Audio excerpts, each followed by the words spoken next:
오늘 오전 발표된 3월 산업활동 동향에 따르면 전산업 생산이 2.1% 감소했습니다. 49개월 만에 최대 하락폭입니다. 설비 투자도 6.6% 급감해 심각한 상황을 드러냈습니다.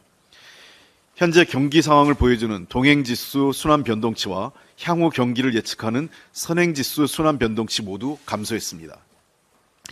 물가는 계속 오르고 있습니다. 냉면, 김밥, 비빔밥, 짜장면, 칼국수, 삼계탕, 삼겹살은 물론 치킨, 햄버거, 피자 등도 줄줄이 오르고 있습니다. 이렇게 사 먹는 것뿐만 아니라 만들어 먹는 것도 부담스럽습니다. 깻잎이 53.8% 급등한 것을 비롯해서 상추, 쌈장, 설탕, 햄, 맛살, 참치캔, 라면까지 다 올랐습니다. 김밥 한 줄 만들어 먹고 캠핑하러 가기도 겁나는 정말 서글픈 가정의 달이 되고 있습니다. 6월부터 각종 과자값도 10% 넘는 인상이 예고되어 있는 등 정부가 제대로 된 대책 없이 관치경제 시대 빵서기관, 라면 사무관을 동원해 기업 팔비튀기로 버텨온 대가를 혹독하게 치르고 있는 것입니다. 가게 사정이 어려짐에 따라 자영업자와 기업 상황도 연달아 악화되고 있습니다. 지난해 17만 개가 넘는 외식업체가 문을 닫았습니다. 이는 코로나19가 가장 심각했던 2020년보다도 82.6%나 급등한 수치입니다. 이로 인해 자영업자가 주로 임대하는 집합상가의 공실률은 10%를 넘겼고 중대형 및 소규모 상가의 공실률도 상승하고 있습니다. 상권이 축소되는 것은 물론 빈 상가가 늘어나 거리마저 황폐해지고 있습니다. 올 1분기 전국 공장 경매 건수는 709건으로 1년 전보다 43.2% 늘어났습니다. 제조업의 위기 상황을 드러내고 있는 것입니다. 고금리로 인해 빚을 갚지 못해 쓰러지는 기업이 늘어나면서 공장 경매 건수도 지난해 1분기부터 증가하고 있습니다. 이렇게 매물로 나오는 공장이 크게 증가하고 있음에도 침체되고 있는 경제 상황으로 낙찰률은 30% 수준에 불과하고 낙찰 가율도 더 떨어지고 있습니다. 감정가 대비 한 70%대에 머무르고 있습니다.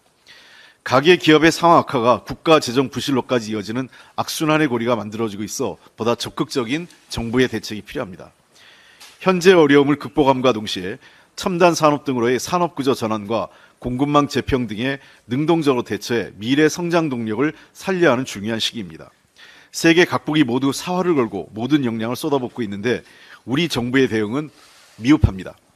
미국은 IRA법을 통해 3,910억 달러를 친환경 에너지 산업 육성, 전기차 산업 지원 등에 투입하고 있고 자국 내 반도체 공장 유치를 위해 반도체법에 근거해 약 527억 달러를 보조금으로 지원해 반도체 투자를 국내 유치에 빨아들이고 있습니다.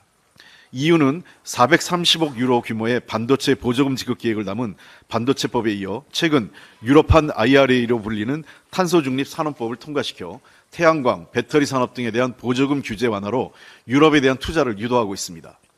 일본 또한 반도체 공장 투자 비용을 최대 50%까지 지원하는 등 첨단 산업 유치에 힘쓰고 있습니다.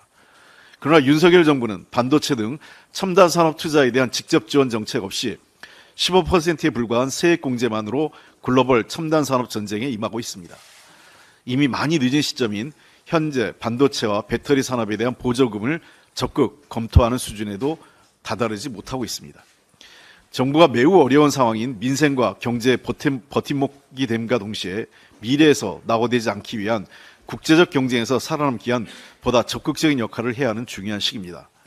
아무런 정책 비전도 활용 가능한 재정수단도 상실하고 있는 윤석열 정부의 각성을 촉구합니다. 다시 한번 말씀드리겠지만 우선 재생에너지나 배터리 등 기후변화 대응 관련 산업, 그리고 두 번째 반도체, AI, 로봇, 항공우주, 바이오 등과 같이 미래 전략산업 이 두 분야에 대해서는 정부가 보조금을 주는 문제를 적극적으로 검토해야 됩니다. 이제 세계는 제조업, 그다음에 미래 전략산업의 무한 경쟁 시대입니다. 윤석열 정부가 넋놓고 있는 사이에 대한민국은 계속 뒤로 후퇴하고 있습니다.